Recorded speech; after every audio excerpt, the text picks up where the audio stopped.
Ladies and gentlemen.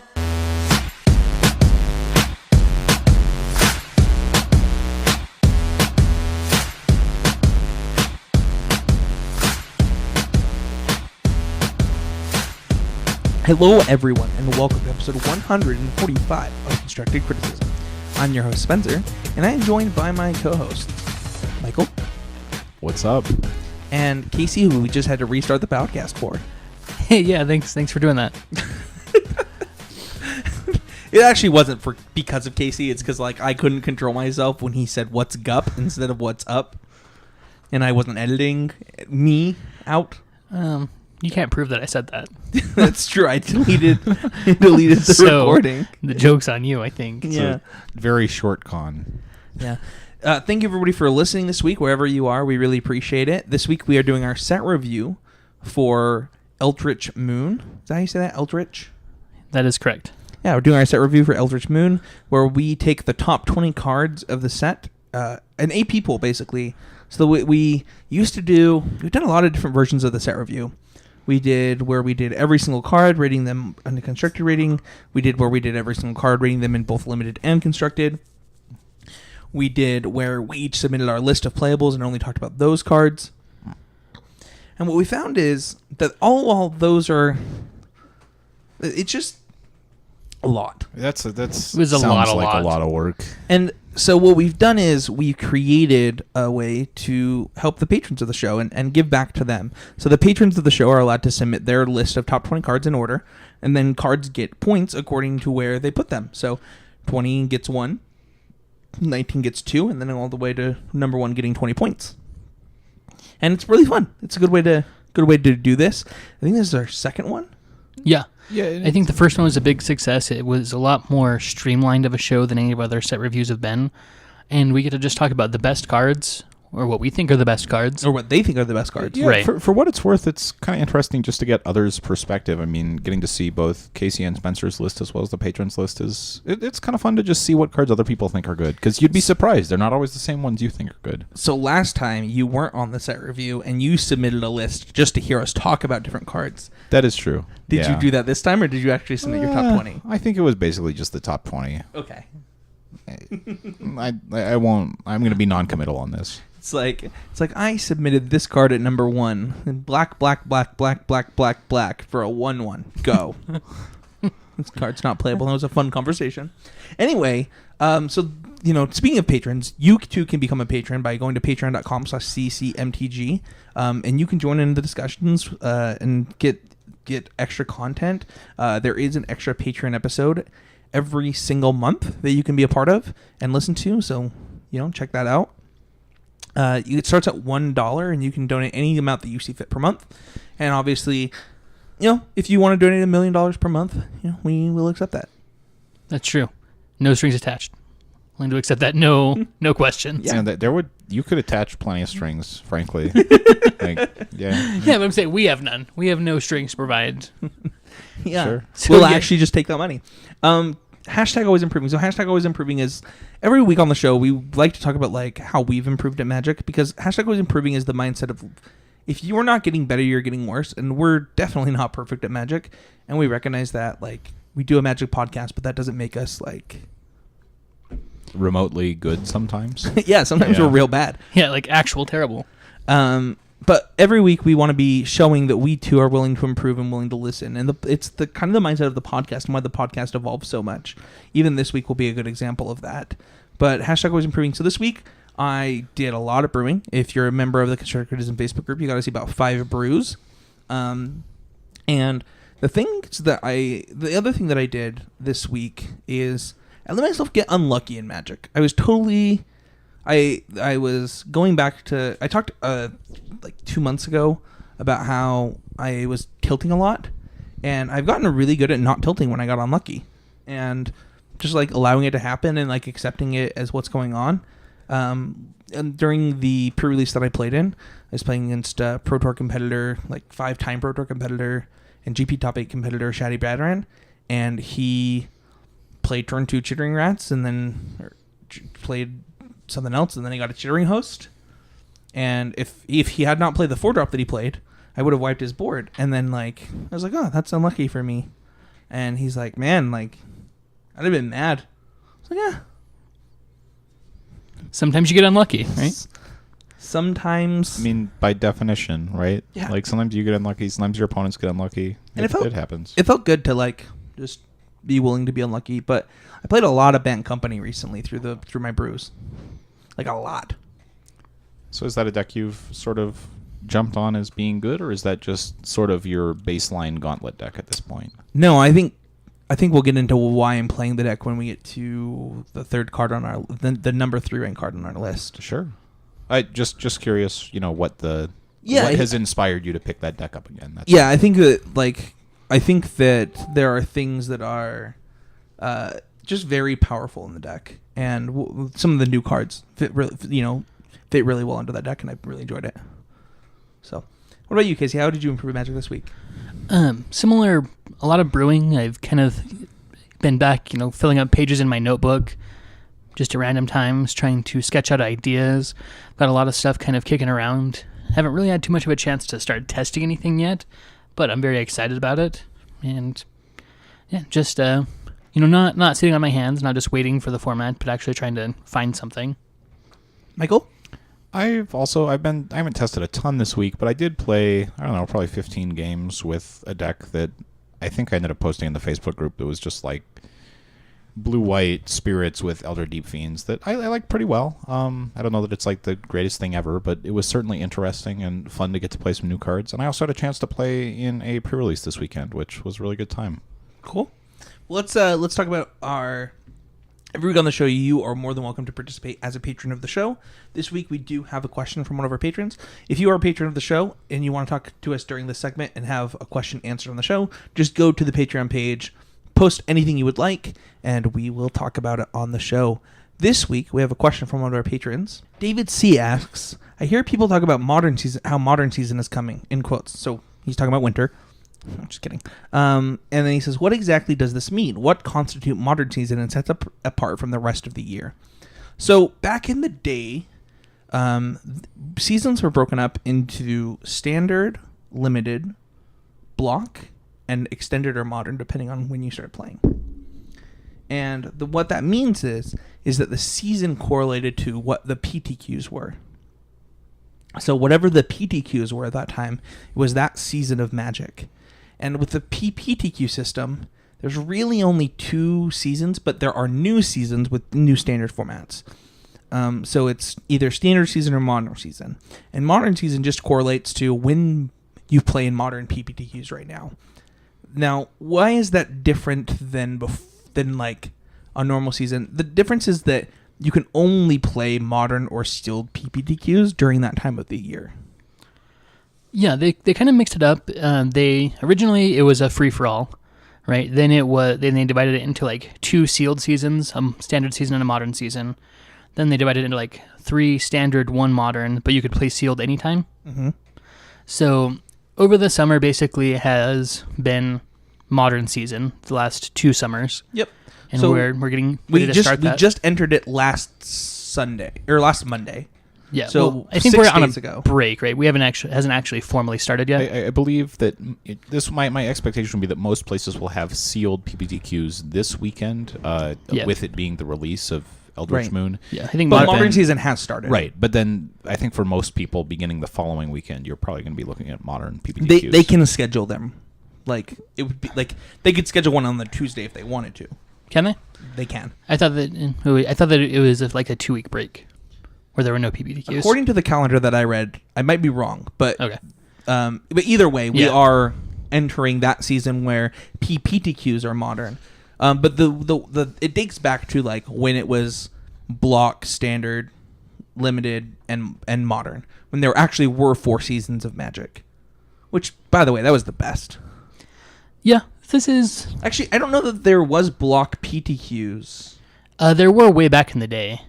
I know, not when we played, but block Pro Tours were the best. Long story. But yeah, that's what it's referring to. It's just referring to the time of the year where you can play, where you have to play that if you're going to qualify for an RPTQ. I guess you don't have to if you want to just play limited, but that is what it's referring to. Also, the main reason that people care about Modern Season is really the price jump. So cards go down during the winter and then come back up during the summer for Modern cards because people are buying them to build their Modern decks. So thank you so much for that question, David. And if you want to become a patron and to participate in this segment of the show, $1 a month and up, you can just ask us any question. We'd be happy to talk about it on the show. Thank you so much. All right. Card of the week. So there's no card of the week this week, but don't forget to check out our sponsor at 5 Color Combo, who brings you the card of the week. Oh, no. Wrong. Messing up. Tisk. I mean, it's difficult. It's brand new. It's a new season of constructive CCM. criticism. Yeah, exactly. No. There is no card of the week this week. We want to talk about some of the new cards, and we will be giving out some new cards during the card of the week segment. If you want to be entered in to win the card of the week, you just have to become a patron of $3 or more, and we're happy to put you on the list of people that will go be in the running for that. Power rankings are brought to you by 5colorcombo.com. Check them out at 5colorcombo.com and download their app on the App Store or on Google Play. They are great, and we are happy to be in business with them. The training grounds this week is the set review, and it is brought to you by Oasis Games. Check them out at oasisccg.com every week. You can get 15% off your first order by using the code CCMTG at checkout, or you can use the code Would That Be Good at checkout and get 4% off of every order. All right, so you guys ready? Absolutely. Let's do it. All right, so coming in at number 20, we have Murder. Hold on, I can read this one. Okay. Cost black 1, and then destroy target creature. That is correct. Nailed it. So, this card has been in Standard and not seen Standard play before. Why do we have it in playable in this format, Casey? Well, removal is quite a bit worse than it was back in the olden days of 4 years ago, 3 years ago, however long ago that was, where removal was pretty hot back then.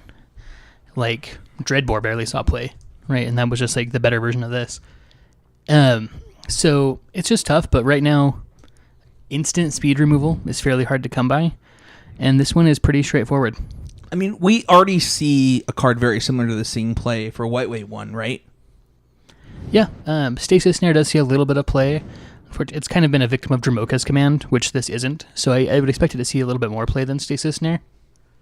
Yeah, I think Stasis Snare, the not being able to flash it back with Jace when that was, a big thing in Standard, as well as then not interacting well with Dramoka's command, just kind of puts a ceiling on how much play it could realistically see. And Murder, although it's sort of narrow, and I guess the cost isn't especially great, instant speed is not nothing in this format. If you're killing a creature, it certainly feels a lot better than Ruinous Path. What cards...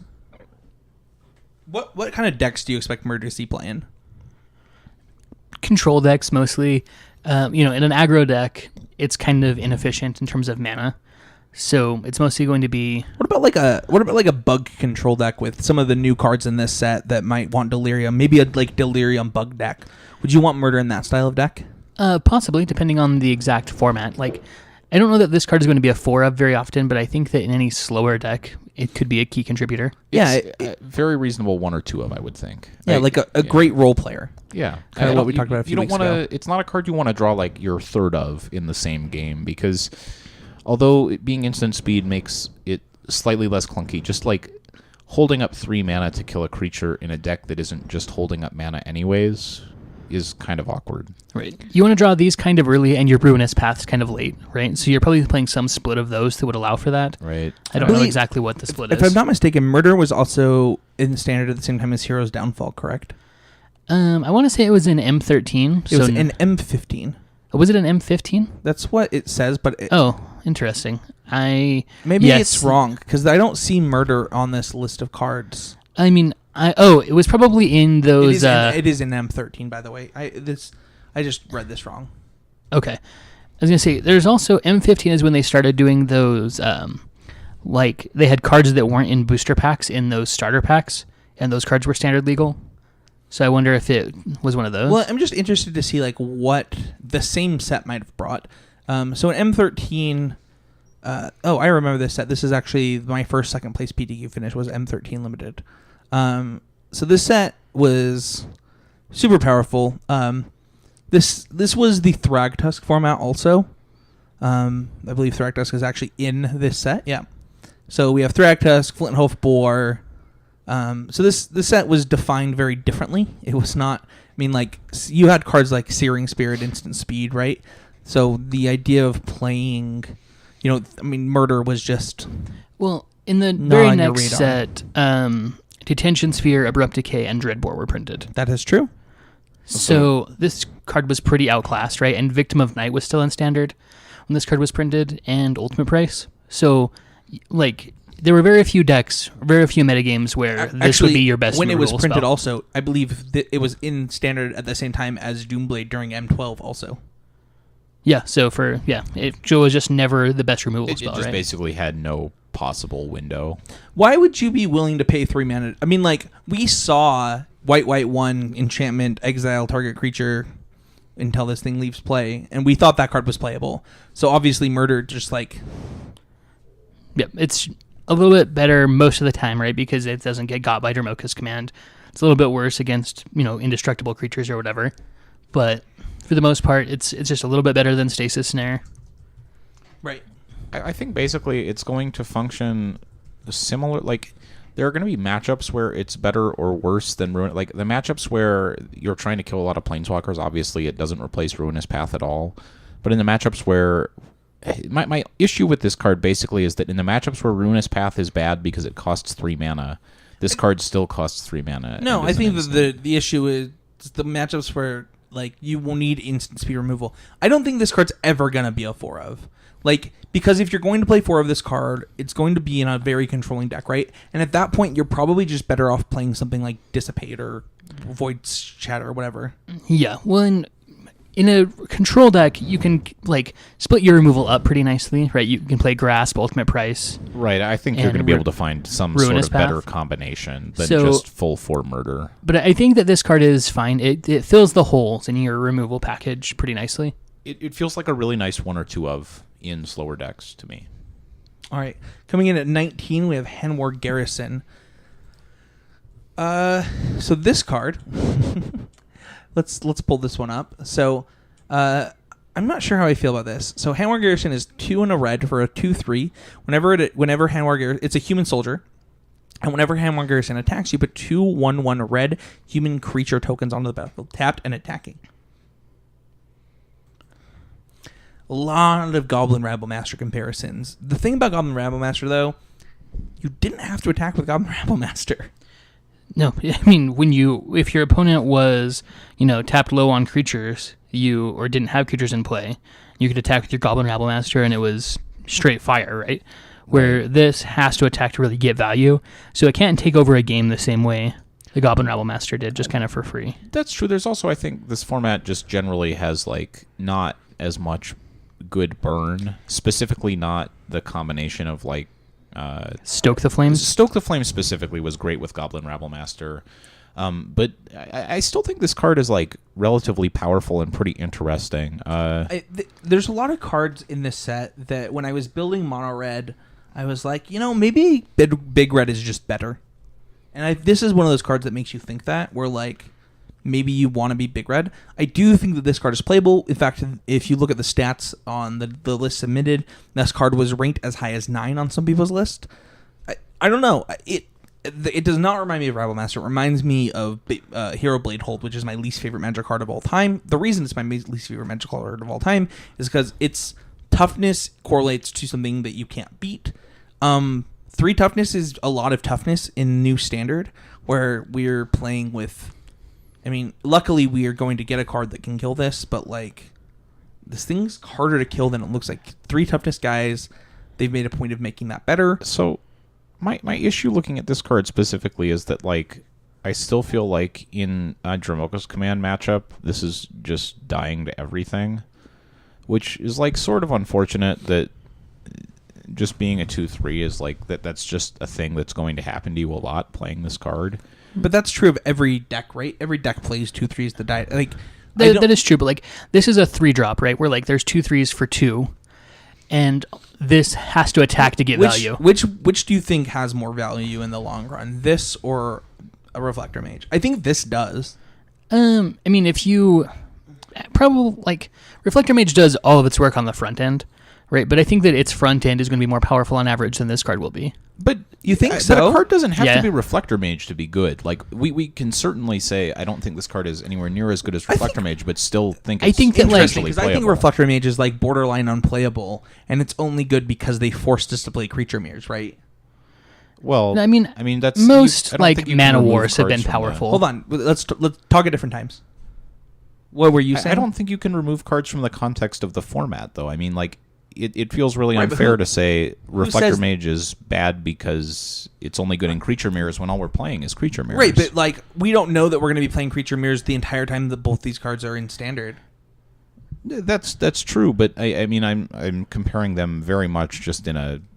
In a vacuum, this card's significantly better than Reflector Mage. I don't think so. I think it is. I think that the only reason Reflector Mage sees any play is because they forced us into this format.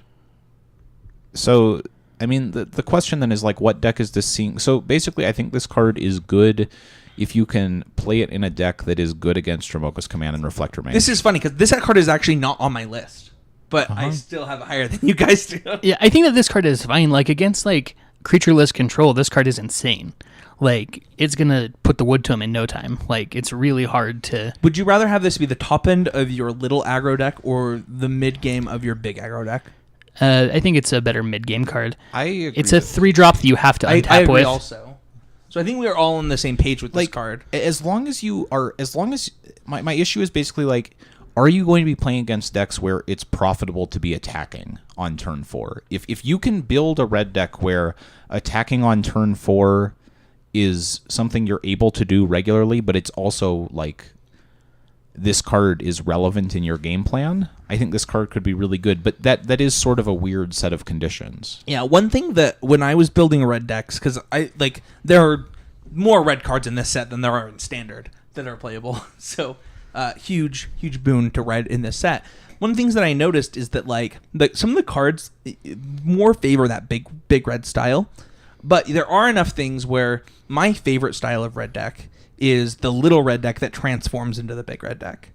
And I think that in this format, that's the better version of the deck to be playing than the big red deck. That could be. As far as like how exactly to build the best red aggro deck, I'm not sure. Yeah. I think that this is a card that does a good job of that transformation because it's a small enough big guy. That's exactly how I felt about it. It just generally feels powerful enough that like it seems like it's a card at least worth exploring, right? If you're able to attack with this guy twice, it feels like you're like almost 100% to win any game you get to attack with the same one of these twice. Absolutely. I mean, if you go to attack with this guy twice, that's just hashtag value. Sure, but like what playable red 3-drop has that not been true of, right? Like if you're attacking with your 3-drops in your red aggro deck, you're usually winning. Yeah, Right, that's no, one of the things that I thought about this card anyway, though, is like, is this actually better than the Flip Chandra? Because that card's unbeatable. If that card stays in play, they actually can't win. Right. So like But that's also true of this card, right? Is this like a win more type of effect though? Is this card better than Sin Prodder? Which I don't think Sin Prodder is very good. I think this card's better than Sin Prodder. I don't know, but all I'm saying is like, if we can say that it shares some similar characteristics with previously playable 3-drops, like I haven't played enough of this. No one has played enough of this format really to be able to say for sure this card is going to be. I doubt this is where people started in this format, but if you can say, okay, I can see situations where it could be good, it kind of reminds me of some playable 3-drops of the past. Maybe that's like a good sign that this card is at least worth exploring. All right, next up we have Galvanic Bombardment. This card is 1 red for an instant. Can you say the first word of that card again? Galvanic Bombardment? Okay. I think it said Galvanic. I think you said Galgonic. Oh. All right. Well, it's Galvanic, and it's a bombardment, and it's 1 red for an instant. It deals X damage to target creature player, whereas X is 2 plus the number. Just target creature. Oh, that's right. We'll get into that in a second. Just creature. It deals X plus 2, where X is the number of Galvanic bombardments in your deck, or in your. That'd be powerful. In your graveyard. Ultra Flame Slash. So, let's be real here. This card should hit players. I don't know that it needs to. I think So here's why it doesn't, because I know why it doesn't, and that's because they can't print that many bolts. But right. There's a point like they can't print any more bolts. I think they can't. I think that no. I think one more bolt makes Modern Burn too good. I wish it would just go creatures or planeswalker. That could do it. whatever, that might be what it should be doing. But the problem is if they do that, then they have to change the rarity. And I think that this card is specifically for limited. Designed so that, right, like that effect is a lot more interesting and limited on a common than an uncommon. Because if it's on an uncommon, like, you're never going to really get, like, more than maybe 2. It is only 2 words, but I think that does push it into uncommon, and they wanted this to be a common. And I think that that's also the reason that it doesn't hit players. I think that, like, they could make this rare and hit players and, like, have it be a thing that we can play with. I don't know. I don't think that they care if it affects Modern. I actually don't know that they care at all. From what I understand it's funny because we used to have a podcast called Brain Tapped, and we actually had Gavin Verhey, who's a developer, on there, and he said that they tested Modern all the time, and that every set had a vote on banning and unbanning cards, and he said that he has voted to unban Jace the Mind Sculptor since Modern began every single time. He just said that on our podcast. And so he said all this stuff, and then Aaron Forsyth came out at the last Modern Proton and said they don't test Modern at all, which is very contradictory to what Gavin told us on that podcast. Well, those were a couple years apart, though. It could be... No, it's many years apart. They could just not test Modern at all anymore. Yeah. I'm not sure. So, who knows? How do you guys feel like this card compares to Fiery Impulse? I think it's worse in the decks that you would want that, right? Because, like, Fiery Impulse you can play in any deck with spells. This I guess if this is your only spell, it's better. But if you're playing other spells, Fiery Impulse is good. It doesn't really matter in the long run because Fiery Impulse is gone after this set, and this card will take its place in those decks. Yeah, I think that this card on average is a little better than Fiery Impulse, actually. Interesting. I think on average is a little bit worse, but that'd be the decks that I play. Well, like in the decks where you were playing Fiery Impulse, you almost always needed to have already cast a Fiery Impulse to have Spell Mastery. That's not true always, but it was true a lot, right? It was like the big incentive to play 4 Fiery Impulse because you kind of just needed to get them in your graveyard. I think that I might be wrong about this card. I think that by the end of the day, I might be like, oh, I'm going to play like Galvanic Bombardment might turn out to be like one of my favorite cards of all time. This feels like one that you might need to actually do a little bit of playing with to evaluate especially well, because I'm really just not sure like how often the first one, it's very format dependent, right? Like if 2 is a relevant amount of damage, it gets a lot better. I think I'm just kind of butthurt because of things like Lambholt Pacifist and Sylvan Advocate. Right. So like, yeah, exactly. Right now, Fiery Impulse is pretty gosh darn bad. And I like this format could be quite a bit different, right? Like Rattle Chains could be a card that you're going to be shocking a lot. Like after playing the set a lot, there are 2/3s, but like this hits Thalia. Fire Impulse might get better. It also hits Thalia. I'm not sure like what the world looks like, but like I think red has gotten the most out of this set of any other color, and that changes the format because red was unplayable before. Yeah, it was crazy bad. Coming in next, we have the card that I wanted to talk about. I didn't actually realize this was on the list. We have Scour the Laboratory. So, Scour the Laboratory is 4 blue for an instant, draw 3 cards. Oh, wait, that's not why I'm excited about it. It also has Delirium, and you pay 2 less to cast it if you have Delirium. I have now played against this card in Constructed, in a blue-white-red deck, actually.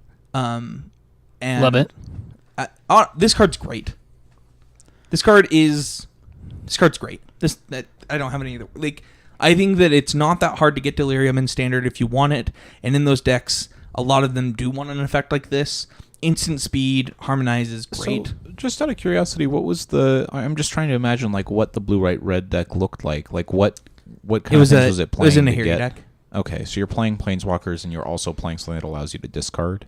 Yeah, that seems reasonable. Like Nahiri. That's what he was talking about.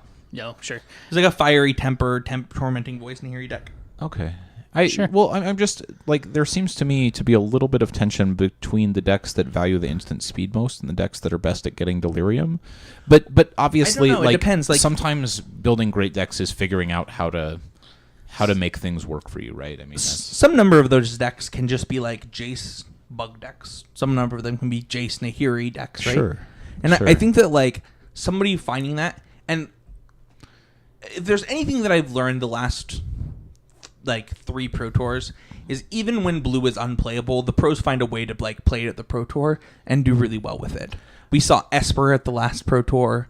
We saw blue-black. We saw Esper. We saw blue-black. Like They do it. They make it playable no matter what. I certainly Right, think because this card is interesting. if you're playing nothing but control mirrors of unplayable control decks, somebody's going to win with them.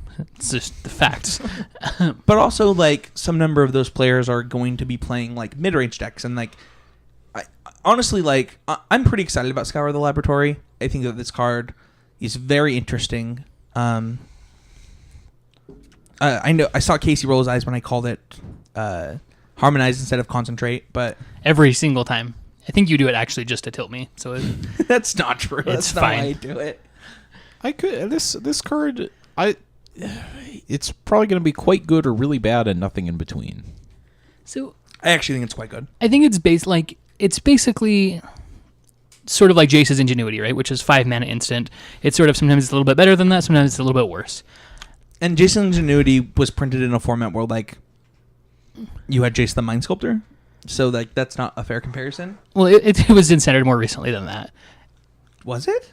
Yeah, I'm pretty sure that in in the last year, it was in Standard. yeah, it was somewhere. Yeah. Jace's Ingenuity was? Yeah. Yeah, people played it in the blue-black deck of Theros Cons, so it must have been in Origins.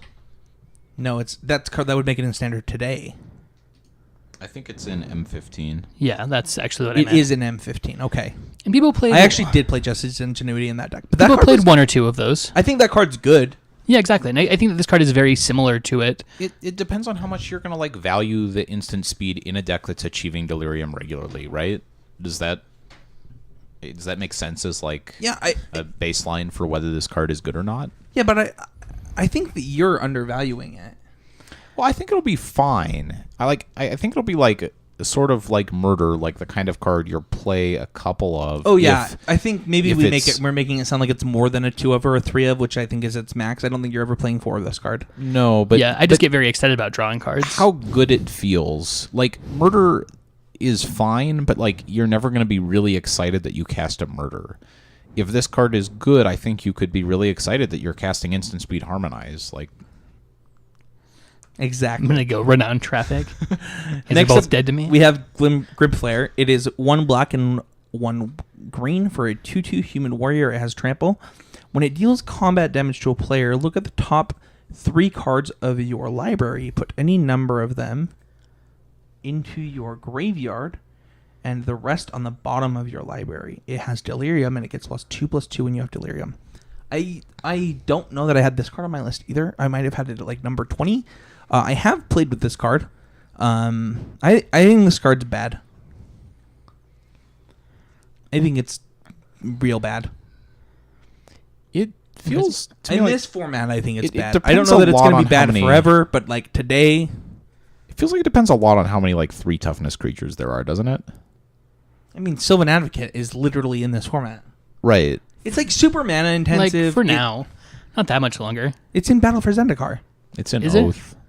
Oh, Sylvan Yeah. Advocate is an oath. Yeah. sure. It's kind of the same thing as far as how long Sure. it'll be in Standard. Sure. But this card will still be in Standard for No, an extra if it- year after that. Battle and Oath are part of the same block, man.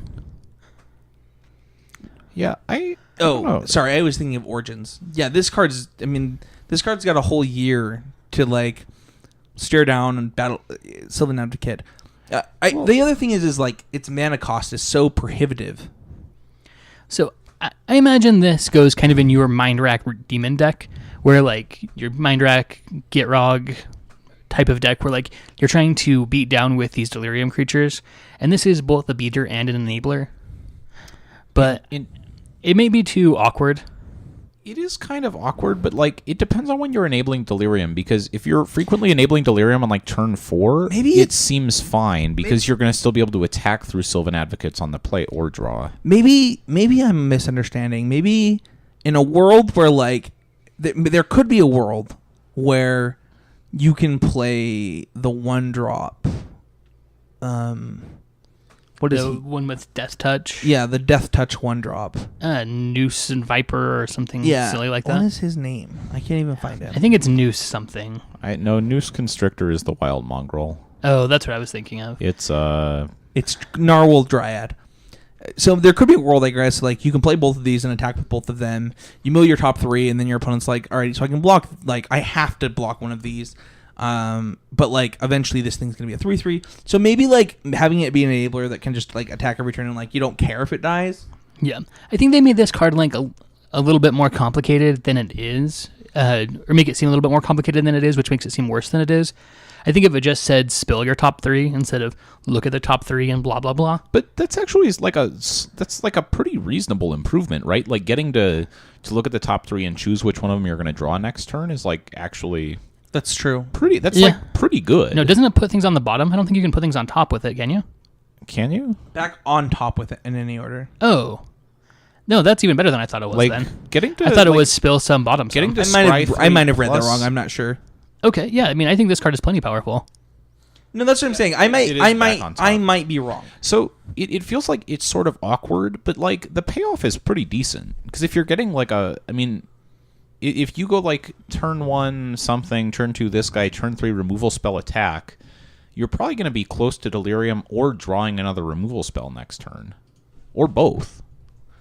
Right? Like that seems like a card that's at least potentially worth exploring. I mean, the flip side is that like when you say, okay, I want to play Delirium and black-green, it's like, oh, good, I only have 40,000 cards to choose One thing from. that I'm interested in is when I think about like the green 2-drop, the one that's like green and 1 to like mill your top 3, put a creature land into your hand, grapple with the past.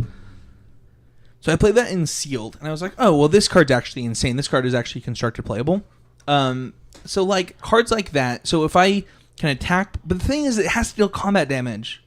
Grim Flayer does. I don't know. I think you're playing in a relatively creature light, removal heavy, duress heavy type of deck. Yeah, if you like play that and then just kill their creature and attack, like if it hits them once, that's already pretty good, because you're gonna basically like, if you get to look at the top 3 plus your hand plus now you're really likely to either enable Delirium or set up another removal spell. When I'm thinking about it, I think like how good Grapple from the Past actually Grapple with the Past has actually turned out to be. Like maybe there's a world where like you're fine with it like trading with something early or just like milling you for 3 and then you can grapple it back later, or you can grapple your lands to hit land drops. Like this deck could be good. I don't know. It's very interesting. Let's go to the next card. Next on the list, we have Decimator of Provinces. Michael, what does that card do? That's, I believe, it's the large green emerge creature that when you emerge it, all of your creatures get +2/+2. Yeah, so it's 10 mana for a 7/7 and has emerge for 6 green. And when it enters the battlefield, creatures you control get +2/+2 and trample, and this card also has trample and haste, and it draws the boar. Right. So like, if you have much of anything to attack with, this is very crater hoofy. Yeah, like your opponent is going to be pretty dead. So here's the thing: is I'm gonna give. If we were giving these cards numbered ratings, I would give this card a 0. Interesting. I think this card is basically just better than Craterhoof Behemoth. Why? Because it gives trample. I mean, you can't natural order for it, so yeah, that is a little bit worse. But I think that like that's my. If this was green, you would play this card 100 like over Craterhoof. But like, well, no, you wouldn't. You still wouldn't. You don't think that? No, it's just worse, right? Because like in my Elves deck, I can like have my Nettle Sentinel and Craterhoof deal all 20 damage. So right, but they can just block your Nettle Sentinel, and then why does that matter? If I'm playing, like, let's pretend this was green, and then like I get to the point where like I can cast my Craterhoof Behemoth, like this is also 2 mana more. That is true. I think this card is significantly worse than Craterhoof Behemoth. Maybe specifically in Elves, that's true. I think that like in terms of standard, I think that it would be better than Craterhoof was. But no, because when you hoof people in standard, like when were they ever living? We were talking about this card. I was talking about this card with Matt, specifically with Brood Monitor. I don't know that that's actually good, but like that feels like your opponent is 100% dead. Is it a 6-drop? Yeah. So you get to play this for green with Brood Monitor? And then you have 3 Scions left over. It's just, I don't know. Like, maybe that's too much work. I could totally believe that just like isn't a thing, but this card I think could be good. Matt and I were talking about this as being something that kind of breaks open green-white mirrors, which tend to fall into board stalls a lot. What?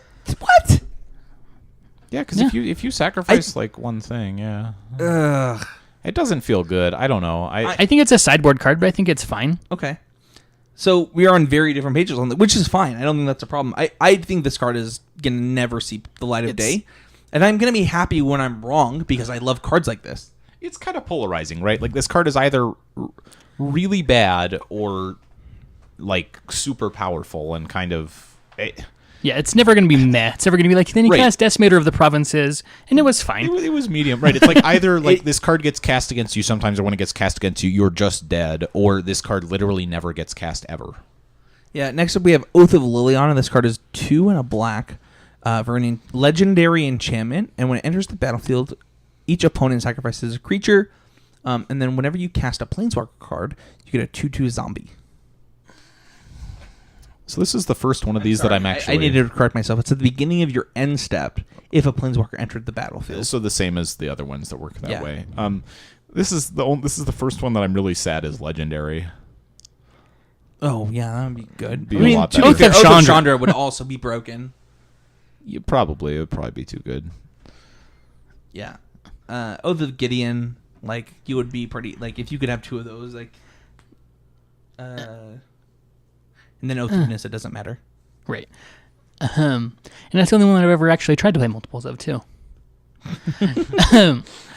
But it, yeah, I think this card is pretty good. I mean, it's an edict that does something, right? It helps flesh out your Planeswalker deck. If you're playing like a Super Friends type of deck, it lets your Planeswalkers protect themselves automatically. I've never wanted anything more to play than to play this into Gideon. Like, I hate black-white decks at large, but, like, let's be real. That's the dream. I mean, depending on how many Planeswalkers There's so many you're dreams playing, you can have. like it But feels... that's the one. That's the dream, Casey. I think this also seems like somewhat reasonable in a Delirium shell, potentially, given that it's an enchantment with like a semi-relevant effect. Right? Like getting an Edict and then a 2/2 if you're depending on what Planeswalkers you're playing. Yeah, the thing is like, if you're on the play, this card's very good. If you're on the draw, it gets a lot worse. But, like, that's also why it doesn't cost 2 mana, right? Because then it would be just good all the time.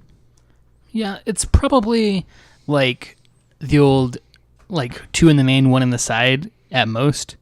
It's like you board in your third one when you're on the play. This does not feel like a card you want 4 of. But it's, like... Maybe. Edicts rarely are. It feels powerful, though. Like, I mean, the games where this is good, it's going to be really good. So right? Early on in the format, I was playing To the Slaughter Jund. And To the Slaughter Grixis, and both the decks were quite good. But and this To would the be Slaughter a lot was better. Yeah. Right? Like, because you're playing enough Planeswalkers that, like, if you're playing, like, 6 or 7 Planeswalkers in a deck, like, you could realistically get 2 zombies out of one of these in a game. So the interesting thing is that, like, there are a few things that trigger this. First of all, Jace, the Flip Planeswalkers trigger these, for those who don't know, because they exile and then come back, so they do enter the battlefield. So, like, things like Jace, Nissa... That Jace interaction in particular feels great, and for what it's worth, that is also an enchantment you can hypothetically play to get Delirium, Right. so you can discard 6 mana. I think this card has a lot of 4. facets. Like, you want to play, like, Gideon plus this is great. You have interactions with Jace. Like, I don't know. I think this card just is... It's so funny, because I think I actually had this higher than actual Liliana on my list. I think most people did. This Or a lot of people did. But Liliana had a few spots that were like... Yeah, Liliana was Really rated very high highly a votes. few times. Sure. Which is fair. It's, there's something going on there, too. This card seems a little bit like... There are going to be games where this is clunky. Like, I feel like if you're behind, this card is going to feel pretty bad. But it's also going to allow you to, like, just win some games really easily. Right, like if they're like on a single creature and you slam this, then you fall with a Planeswalker. That's one of my thoughts. Just is like you're going to win by a lot. Yeah, that's one of my thoughts. Is like because of Limeholt Pacifist and Sylvan Advocate, just how good this card could be on the play. Yeah, I mean it's a removal spell that does something for you that It's you're so not good just for other falling things, behind. right? Yeah, Like, if you get 1 out of it, it's like quite good, and if you get 2, you got a great deal. I think this card is quite good. Up next we have Beldam Reveler. Michael, what does that card do? I believe it's Beldam Reveler, for what it's worth. But Beldam Reveler is I believe it's a 3/4 for 6 red, costs 1 less to play for each instant and sorcery in your graveyard, and then when you play it, you discard your hand and draw 3 cards. Yeah, that's exactly what this card is, and I don't see it with this card. It sort of... I feel like this is either the kind of card that in like 2 months is going to be seeing exactly 0 play, or the kind of card that in 2 months we're going to be like, why did anyone think this was a good idea to print? Yeah. It feels very much like this is either the kind of card that like almost supports an entire deck on its own, or the kind of card that is just actually unplayable. Yeah, my thoughts are that it's kind of the second one, because in like a control deck where like I'm like using removal spells and counter spells and draw spells, I don't want this card. I don't want Wheel of Fortune in the late game, usually. You know, like I've been sculpting a hand. I don't want to spin the wheel. Right. And in an aggressive deck, if you've cast enough instants and sorceries that this card costs less than 1,000 mana, you're like, it doesn't really matter what the card does. Yeah, I was a little bit curious about like some kind of, I don't know, aggressive tempo-y shell with like Thing in the Ice, Jace, and this. I mean, realistically, it's like probably not good enough, but that would be the kind of shell where I could see this like actually being both somewhat reasonable to cast and being okay with discarding my hand. Yeah, and that's sort of right. That's sort of the test, right? Is there a deck where you are happy to discard your hand and this doesn't cost 45 mana? Interesting. I'm Casey. If Ponder and Preordain were legal in Modern, would this card be a 5 for you? I don't know. Maybe like you're like play this like in your blue-red Delver decks. So that's actually, I think that both in Legacy and Modern, this will see play in Blue-Red Delver. And I think that it will see play in Burn also. Maybe. So Burn, I don't buy. I don't think that this card is playable in Burn. I think that if you've cast enough spells to make this card cost, you can cast it. Literally, it's just worse than Exquisite Firecraft. Yeah. So I understand what you're saying on that point. But I think that, I do think that, like, I think that we're one cantrip away from this card breaking Modern. And I think that this card is good enough in Legacy. I was going to say, fortunately, they don't really believe in printing cantrips in Modern, so you're safe. But I think that one day we might have Preordain be unbanned. Is this really the best thing to do if Preordain is unbanned? Well, we don't have a combo deck, so probably. Sure. Maybe. I didn't think about this card in like a Delver shell, where like if you're cantripping, you know, you're still playing out your spells. You don't usually have a ton of cards in your hand. So I could see this being a more that's where I valuable. See it. So I think that sometimes, I think that my initial thought was like, oh, this card's great in Burn. And then I had the similar thought that you did. But when I thought about it in like Legacy Blue-Red, I was like, Sure. Yeah. I mean, maybe if I'm like probing and Serum Visionsing and Sleight of Handing and like going off that way. Is I wonder if like this makes Sleight of Hand Delver worth it. Kind of, but it's also like a really bad draw in the early game. Like, well, you really don't want to like Gitaxian probe into your second one of these on turn 2. So like, but I don't think that you play. Maybe you play 3 of them, but that doesn't mean that the card's not playable, right? Just because like you could say the same thing about like Gurmag Angler, right? Kind of, but Gurmag Angler is going to be a lot easier to cast most of the time than this is. I don't think that that's true. I think that like you're way more likely to cast 2 of these than 2 Gurmag Anglers. Because this doesn't actually take the cards out of your graveyard. I think you're way more likely to cast the second one of these than the second Gurmag Angler, but I don't know that you're more likely to cast the first one of these. Why? What if this Gurmag card just Angler. costs 3? You can't cast that? But if you're at that point, you're already casting Gurmag Angler for 1, right? I mean, my issue with this card basically is that if you're casting it... But you just complained about having the second one, so like now you're having 2 different arguments. So I'm saying if you draw the second one, it's very bad. Right. But that's what I'm saying is, like, it's better than drawing the second Gurmag Angler. People already play 2 or 3 Gurmag Anglers. Right. So I guess the question then is, like, do you think this is better than Gurmag Angler? I mean, obviously, if you can not play black. Right. If you can, like, just cut a color, that's not nothing. I don't think you can, though, because I think that you still need, like, in Grixis Delver, I think that Terminate is, like, probably your best card in most matchups. So like this, I think that this card is quite good. I thought that it was terrible, and then I thought that it was insane, and now I'm just on the great. I think that this card is... I think that the idea that I get to discard like my leftovers and like draw new stuff is quite good.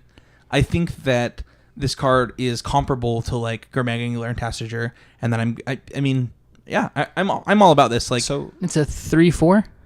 with prowess. Sure. Would you consider this in standard at all, or is this just not a card you're interested in without a ton of cantrips? It's just too hard to get in standard, I think. Like, by the time, like, I think that, like, you don't have enough. I think that Gitaxian Probe does so much work for this card. Yeah. And Thought Scour. So, like, Thought Scour, Sleight of Hand, Gitaxian Probe, like, that's a start to a deck that I already want to play. Yeah, I mean, that all sounds like a pretty good time, right? Right.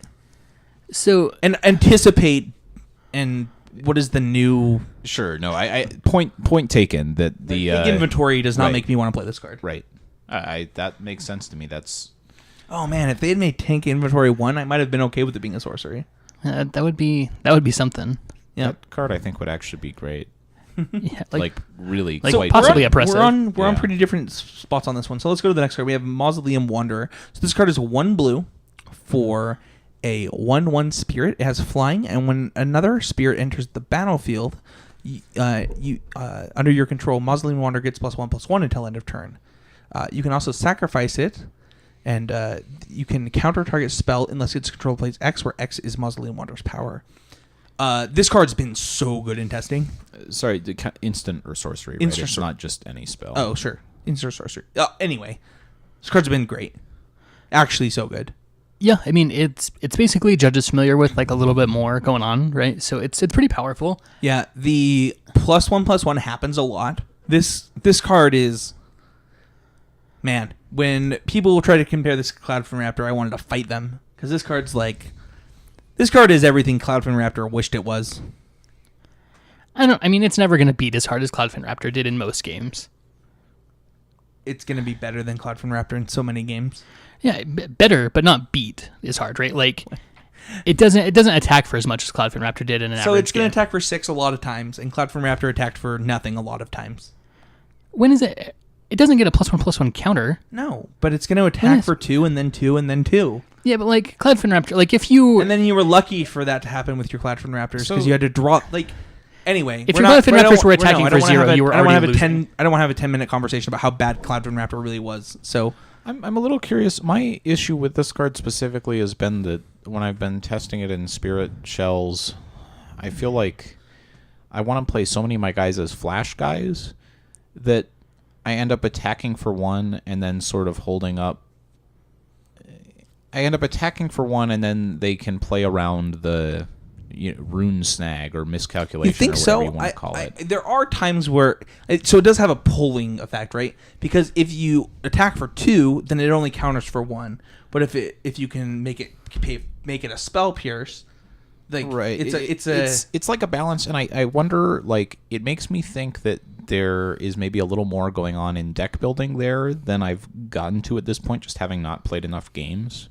Because, like, in terms of how you build your creature base, I think considering that, considering how good Mausoleum Wanderer is going to be, makes a lot of sense. And I also feel like, just in terms of game patterns, it's the kind of thing that if, like, Blue-White Spirits is a good deck and this card is seeing a lot of play, there's a lot of play to, like, okay, do I want to play this creature now because I don't think there's a spell I'm going to counter next turn and get the extra damage, or do I want to hold up a flash creature to counter for the extra point?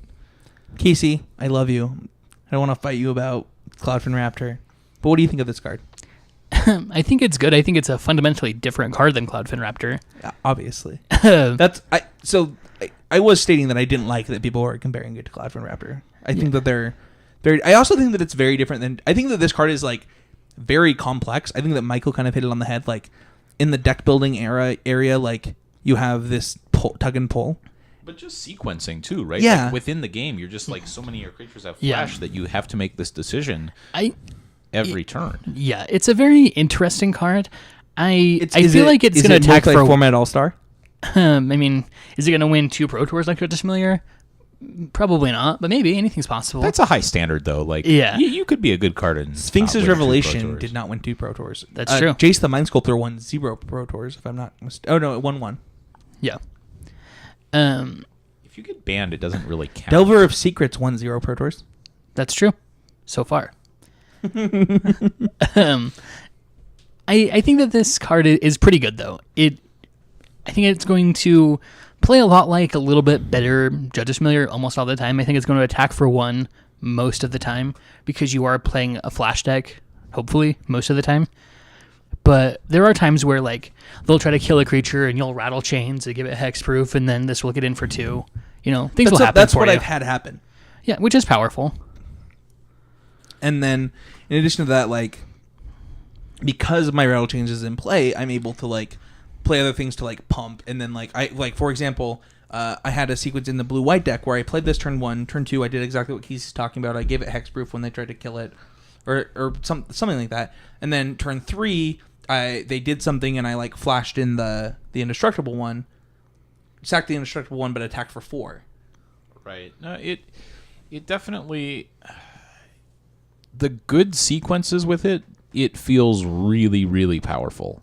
Like when you are hitting kind of the ceiling of the card, it feels really, really powerful. The question is basically, first of all, like how many instants or sorceries are there? Like what kind of a format are we playing? Because like the more Sylvan Advocates you're playing against, the worse this card looks, basically. But also you have a good matchup against Sylvan Advocate decks at large, right? When you're already playing like nothing but like flyers.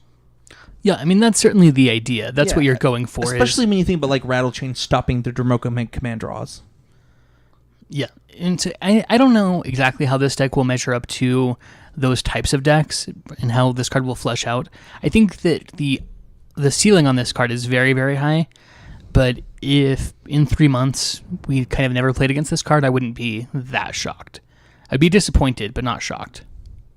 I agree with you on that one, Casey. It basically, obviously, if a Spirits theme deck is not great, this card will not see a whole lot of play. All right, so next up we have none other than Distended Mindbender. This card is 8 mana for a 5/5. When you cast it, target opponent reveals his or her hand. You choose a non-land card with converted mana cost 3 or less, or a converted mana card with converted mana cost 4 or more, and they discard those cards. I've heard pros complaining about this card a lot. This card was not on my list. So the reason that it was not on my list is the deck building cost to it. But pros are like talking about like how this card's unbeatable on turn 4 or 5. So that's probably true. But like, are their decks insane? Are we like building like so much worse decks? My feeling is like if you're not ahead on board, and you're likely not after they play a 5/5. Well, right. So if they're playing a 5/5 for 4 that's doing this, right? Because they're talking about it on turn 4. Like, yeah, you're gonna lose, but like, is that happening a lot in their testing? I don't know. So I'm wondering like what deck this goes in. What's the emerge cost? It's black 5. So I wonder if this is... So you have to sack a 3-drop to it to play it for 4? Yes. So like, just like the 3-drop Eldrazi. But playing this for 4 is like obviously pretty insane. Yeah, well, I mean, I think if you play a Matter Reshaper, attack for 3, and then play this... No, sacking a 3-drop does... So if they're playing Matter Reshaper into this, that does seem really good. That feels crazy powerful. If you attack for 4 and then like potentially double Thoughtseize your... I mean, I guess you're like Inquisition plus Appetite for Brains or whatever, but like if you actually hit on both halves of it, your opponent is super dead. Yeah, because you've got a 5/5 and they've got no outs. Well, I mean, maybe they do, but they're also like... But they just got Thoughtseize twice, so they have no outs. Yeah. Both Ben Stark and Paul Rietzel have said this is the most unfun card in this set. Oh, yeah, I'm very sure that's true. Yeah. So definitely something... I don't know how to evaluate this. Like, I have not built a deck with this card in it, but... Just reading it feels like I should be paying more... Like, I should be trying harder on this card specifically, because that... Reading is like, wow, this card is really... Yeah, when I read those tweets, I was like, oh, maybe I'm like don't understand this format at all. It does feel like if you resolve this, you can't possibly lose a game where you weren't already like dead on board. Well, kind of, right? Because they could still just like planar outburst you or whatever the card is called. I mean, yeah, if they top deck it. Right. And that's the thing is like you get to kind of get like you get to take their best answers to your 5/5 out of their hand, which is a powerful effect, right? And it's a cast trigger, right? So like not even counter spells are good against it. So it's a cast trigger? Yes. Oh my god, that seems ridiculous to me. So so maybe we've got to play that 4-mana blue counter spell that like gets both halves of these Eldrazi cards. That seems miserable. I don't know. I don't know the deck that this goes in, but I think that it's a very powerful effect. But I couldn't envision the deck very well, which is why I didn't put it on my list either. But we could be very wrong. coming up next, we have a card that went as high as number 4. And that's Unsubstantiate. This card is 1 blue and 1 for an instant. Return target spell or creature to its owner's hand. So when I saw this card, I was very disappointed. I was like, oh, this card's bad. And then I literally took a shower, and in the shower brewed about 13 decks with the card in my head. Just like washing my hair like, oh, well, this card's actually insane. Yeah, it does a lot of things, right? Like it's a split card. It's a modal spell, which gives it a lot of functionality. It functions sort of like a counter spell. If your opponent's dead on board and they cast a Wrath, it's a counter spell. If your opponent has a spell that they need right now, it's a counter spell. If it's something that they have plenty of mana, it kind of doesn't do anything. So this card, I had some really interesting experiences with this card, specifically in a deck playing a lot of spirits, where like, I don't know, I had one time where like an opponent was able to try to cast a removal spell, and I was able to bounce my own Rattle Chains and then replay it to save my creature. Or where I had something trapped under a spell Queller, and it just wasn't going to be relevant anymore. Like, it was a Dramoga's command, and they no longer had a creature that could fight, so I would like able to bounce my own spell Queller and then play it to steal the spell they were playing. Like, I also have done that with spell Queller. I've had a couple of times where this card has just been really nasty in kind of weird ways, and like that makes me think that it's powerful. Yeah, it's got complexity that like it's one of those simple complex cards, and those cards are great, right? Well, Yeah, but on the nuanced. surface, it looks like it's sort of like card disadvantage, like kind of like. But having so many modes and so many creative ways you can use it, like, definitely opens up a lot of decks where I think it like could be interesting, despite the fact that on its surface it's not the most exciting. So this is half of Venser, right? And then you deduct the cost of the Grizzly Bear. So it's pretty fine, I think. Like, it's an interesting card. It is card disadvantage, just like Vapor Snag is, but that card is great. Right. It's like card disadvantage matters a lot until your opponent is just dead anyways, and then you don't really care. So maybe Unsubstantiate is the kind of card I'm using to fuel my Beldam Reveler. Well, and if you draw it off of Beldam Reveler, you can also potentially use it to bounce your Beldam Reveler and then replay it. So there's like a lot of weird. So none of us are qualified for the Pro Tour, so I don't care. I'm in love with blue-red flyers, with blue-red spirits almost. With this card in it, I've played a ton of it. It's my new favorite. Like, hey guys, look, Spencer is playing a non-green deck. By the way, blue-red is my favorite color combination. Nobody knows that because it's never playable, but this deck is sweet, and I think this card's this card with Niblets of Frost is like that's real game. Like, it's 2 mana wipe their board a lot of the time. Yeah, more or less. Or wipe it for as long as it matters. Yeah, as long as it mattered. My experience playing with this card has been like, it is bad sometimes, but most of the time when it's bad, it's not like anything I would be playing in that slot would save me. Yeah, exactly. It's bad when my deck's game plan isn't working, but the kind of decks I'm interested in this card in are like tempo based, and when the deck's game plan is, there isn't like a card I can play in blue-white that's gonna pull me back in a game I'm getting destroyed in. At the same time, that it like, necessarily matters. Yeah, at the same time, how many of those games also is like, this is the best card in your deck where like it fixed your game plan? Because a lot of that happens too. It's really good at slamming the door shut, I would say. Like, when you're ahead in a game, it feels a lot like when you cast. Like, when this card is good, it feels a lot like when you Reflector Mage someone and they just get like too far behind on board and can't really catch up. I've unsubstantiated a lot of Kozilek's returns that they thought were going to win in the game.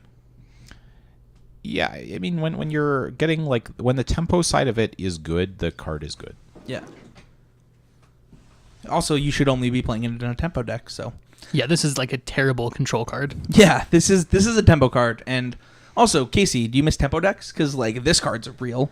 Yeah, I do, and I think between this and Spell Queller, like, we kind of got in Rattle Chain, we kind of got a stew going. Next up, we have Incendiary Flow. This card is 1 red and 1 for a sorcery. Deal 3 damage to a creature player. If a creature was dealt damage this turn would die, exile it instead. So is this a functional reprint of Incinerate? No, it actually is not even close to the same card. So I don't know why people keep saying that. Like, people literally on my Twitter, on my Facebook, it's like, oh, we can't have Incinerate. I'm like, so Incinerate doesn't do that. I know why Casey and I keep saying it. Because it bugs me. It's just 99% harassment. But yeah. But like, Incinerate, for those who don't know, is 1 in a red for an instant that deals 3 damage to a creature player and it can't be regenerated. So everyone who's ever said... So, like, exactly the same. No, it's not what it does. It's the same card. No, but in reality, this is... Volcanic Hammer with upside. Yeah, or a callback to Pillar of Flame, right, which was from the last Innistrad block. Yes. Similar effect. It just gets rid of those zombies. They were very flavorful. But for everybody who told me that I couldn't have this at instant speed because Incinerate is too good, they also don't do the same thing. So stop it. Incinerate that would just be Incinerate, face. and that's too good. And it's like, I literally spent like an hour searching Incinerate decks, by the way, and Incinerate did in fact see standard play in a total of 2 decks. But like, we're in a new world. I do think that like exiling creatures at instant speed is very, very powerful, and that is why they didn't do it. Do I think that we deserve 2 forms of this card in standard? Like, do I think that the instant speed deal 2 with that's colorless? What is that card called? Reality Hemorrhage? Reality Hemorrhage? Yeah. Do I think that should have dealt 3 damage? Yeah. I think that we should have both. I think that, like, the reason that this standard format sucked so bad is because red and black were terrible. And blue. Yeah. Let's be real. All of the colors but green, white were bad. And, like, the blue cards that you played there were tons of great band decks you could play. What are you talking about? Yeah, thanks. That played cards that were green and white already, yeah. Like... Yeah, they were honestly, green and white decks with Lumbering Falls and Reflector Mage. Incendiary Flow was as high as number 2 in people's rankings. And the reason for that is, like... It's better than every red card that we have in standard right now. Yeah, I think that this card is something that we've sort of been... I want to say we've been missing it, but Draconic Roar is legal, right? You don't have to play dragons to play Draconic Roar. Right, but this doesn't do that. Not going this face hits if the you don't play face. dragons is awkward. It does? Yeah, it's deal 3 damage target creature or player. Oh, okay. It's just actual exiling Volcanic Hammer. Okay, sure. All right. This card got way better in your head just now, didn't it? Yeah. Went from stone unplayable to, well, I'm not playing red, so... No, I think this card is actually, like, the best red card in standard. Sure, yeah, this card's fine. It's pretty good. Sometimes you learn things about cards. That's fine. No, it's okay. Some people think it's Incinerate. Casey thinks that it's Sorcery, Speed, Draconic Roar. You know. Nobody knows what this card does. Sure. No, I think that, like... As much as it's offensive to me, like as somebody who literally always owns a copy of Red Deck Wins, it's literally in my backpack right now. It's actually the only standard deck I own in paper right now. It's offensive. It's like, we'll get to other cards that are like Casey also finds cards in the set offensive, but like it's like, no, you don't get nice things, and it's, well, hold on. So you're willing to give green and white? Like, I'm a green mage and I find this offensive. Like, I don't know. I think you just hate it when white cards are good. No, because that's not true, right? Because I've like played a lot of Restoration Angels in my life. I mean, that card's just insane. Like, that's just a good fun for the whole family. No, but that card's just fun, right? I hate Hero of Bladehold, but that doesn't mean I hate white cards, right? I hate Thalia, but that doesn't mean I hate white cards. I hate unfun cards that are white. White also is like the most unfun color. Its game plan is to be unfun. Well, I mean, fun is zero sum, right? We've been over this before. Yeah, so zero sum being like, if I play a Thalia and you don't get to play Magic, like, that's really fun for me. So like maybe fun is like on a line and like it goes in 2 directions, and like if you're having 100% of the fun, at least 100% of the fun is being had. Right, exactly. Yeah, I don't feel like that's true. Is it terrible to say that prison decks are absolutely my favorite style of deck, and if I can play something like that and it's actually good, like my opponent not being able to play Magic is I want to understand something. They won't give us counterspell because it's unfun, but they'll give us white cards that are like at least 300 times unfun. So yeah, I think that this Thalia Heretic Cathar is like out of control.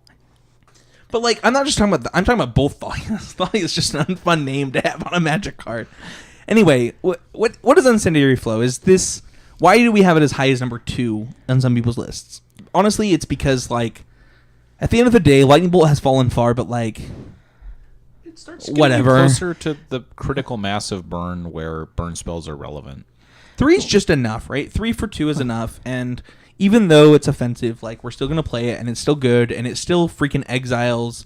Here's the main thing, is that, like, it kills... It's, like... It's a roast that you don't hate drawing late. Yeah, kind of. Like, roast obviously has upside of being able to kill bigger things. Like, you know, it can actually still kill Sylvan Advocates, things like that. Where this card, you know, is a little bit less functional, but being able to go to the face is big game. Yeah, but and that's one thing we have been sorely missing from red decks. As a deck builder, though, I'm pretty happy that this card is printed. For example, like, Spencer has been asked for a lot of red decks this season because Sarkhan is still in Standard.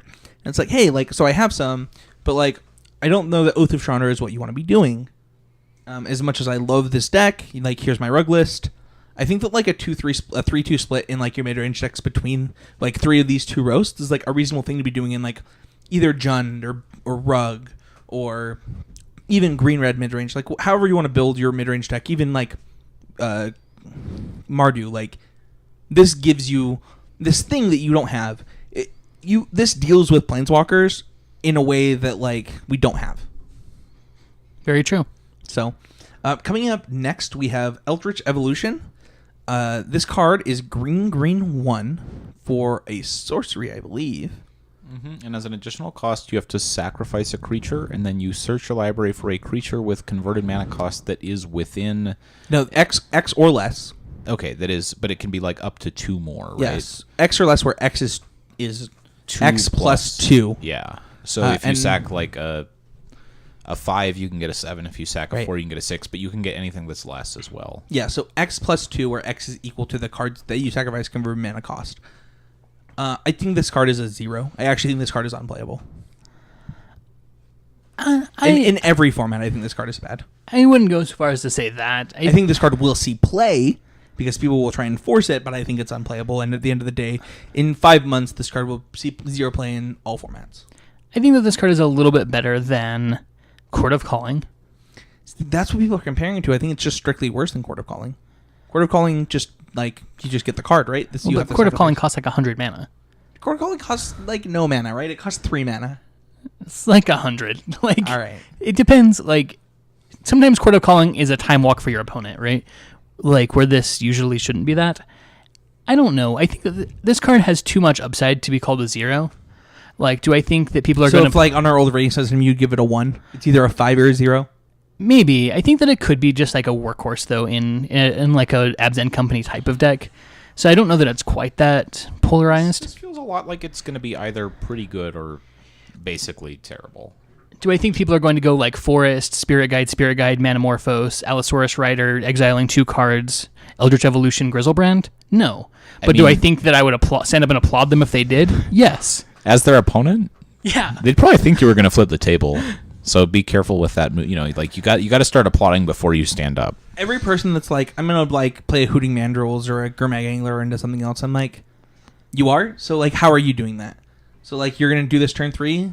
It's not happening. Like, you're, like, it's the biggest best-case scenario mentality I've heard on a Magic card in a long time, and all I hear with this card is best-case scenario.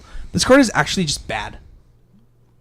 And it's fine. If I'm wrong, I'm wrong. But, like, I'm not going to pretend to think that a card is good because it has amazing upside. I think this card's upside is insane. I think that, like, the best-case scenarios for this card is great. I think that it's Griselbrand on turn 3, and that's legacy, right? Like, that's really good. But at the same time, I think that on average, this card is like, you're going to be so sad to draw it. It does feel like it's going to be a bad top deck. Yeah, like if you're losing, like it's really bad. Like a lot bad. I think that like if you don't have your exact draw, I think this card's just unplayable. Well, which is why I think that you don't want to play it in as a demonic tutor in your combo deck. I think that it's like just like a sack one of these creatures, get like a Revelar. Yeah, but who's making that deck? Who's brewing that deck for you? Have you seen anybody with that list? Because nobody's doing that with this card. I saw some guys playing it in like a value modern list where they were playing it in addition to Chord and cutting Collected Company to get away from having to play all less than 3s. I've seen some interesting like Kiki Chord decks where it's like the idea was basically that if you sack Kitchen Finks, it's good. Exactly. That's what I've seen that's been like, oh, okay, that makes sense. But, like, is it better than Court of Calling in that deck? Probably not still.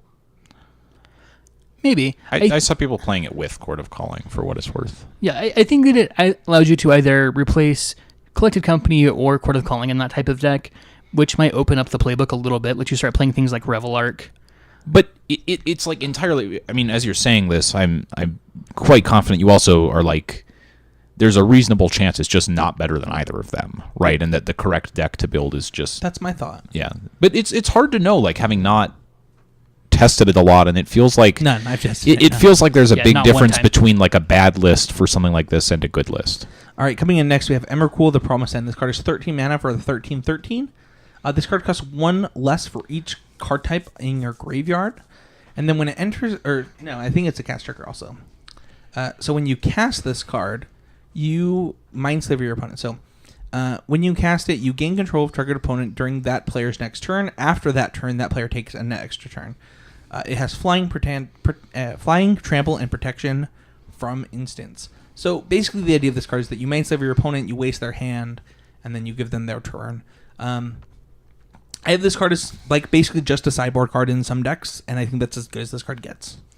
Yeah, People saying that they're going to play this card for whatever they are saying they're playing for it, is kind of unreasonable. I think that in some decks, in some matchups, you might play this also to diversify your threats against like things like infinite obliteration. Like you might. It seems really powerful. It just seems like maybe more than it being. It's just like this effect. It's too slow, obviously, against any deck that's really trying to attack you very much. Worst fears with a 13/13 body is like a totally playable card. Yeah, I think it's a little bit worse than Kozilek or Emrakul or the other one. I think it's Ulamog. better than Kozilek. You think so?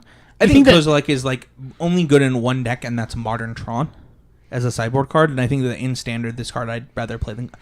As somebody who plays a lot of ramp, I think Kozilek's unplayable. I would rather draw 7 cards than do whatever this card does. And also, like that card's just bad. You have to like dilute your deck so much to be able to play a double colorless spell in that deck. And that's probably true. The deck building cost of Kozilek might be issue. higher. Yeah. Like I think that the power level of Kozilek is higher, but the deck building cost is very high. Yeah, fair. And where this card has like no deck building cost. You're not going to cast it for 13 either. Like realistically, this is going to cost 9 or 10. It's a 10 mana spell in your ramp deck, and that's why I think it's a sideboard card in Standard. I don't see this. I know that people are like talking about it in like all kinds of like, oh no, you just play this card for 6, and I'm like, that seems unlikely. I mean, what am I gonna like casting milling, it for? That seems like a lot of work. And yeah, it just seems like a lot of work. I mean, the flip side is like if you're playing against a deck that is playing a lot of spells and you cast this and like take your opponent's next turn, if you're not like very much dead on board, this card seems really hard to beat. No, that's what just I'm saying. Right. It has its matchups, right? Just inefficiently use the rest of your resources, take your extra turn, and that's why I think it's a sideboard card in the end. That seems reasonable to me. But you could be a sideboard card and still very good. It just means like it's maybe sort of it's like a kind of a silver bullet type card. Like there are going to be matchups where this card is insane. Well, there's also that like Eldrazi Wish type of card, right? Whatever that card's called. So like maybe as a sideboard card, you can play a couple of those and like still have an Ulamog in your sideboard. And so that you can still get, like, the big guy, but, like, in the situations where you want this, you can still get it. I could see that sort of deck being okay. My opponent today, I was playing against that Nahiri deck, and he put one of these into play, and I was like, okay. And he's like, okay, enter attack step. And I was like, okay, I'll play a Banner Crassus and tap it. To talk. Did he pout? He conceded because he was dead on board. I mean, the flip side is that you had to play Bounding Crassus, so who really won? Got to play Bounding Crassus. Yeah, I agree with Casey. And also, he had to kill my Thalia before he did it, because I had a Thalia in play, and that made his Nahiri look real dumb. Oh, sure. Yeah, combo deck. No, I think overall, I think this card is like a sideboard card. Next up, we have Liliana, the Last Hope. This card is black 1 for a Planeswalker. 3 mana Planeswalker, Liliana. 5. Oh wait, this is a different one. Okay, go on. It comes into play with 3 loyalty. You have a +1. So I want to. I'm just going to read it and then we can talk about it. It's +1. Give a creature -2, -1, -2. Mill the top 2, then raise dead. So return a creature from your graveyard to your hand. -7. You get an emblem with at the beginning of your. Sorry, I have to read it. At the beginning of your end step, put X 2/2 zombie creatures on the battlefield, where X is the number of zombies you control +2. Okay, first of all, saw this card, like everybody else was really disappointed. Another shower effect. I took a shower and realized this card's actually really good. This card's actually great.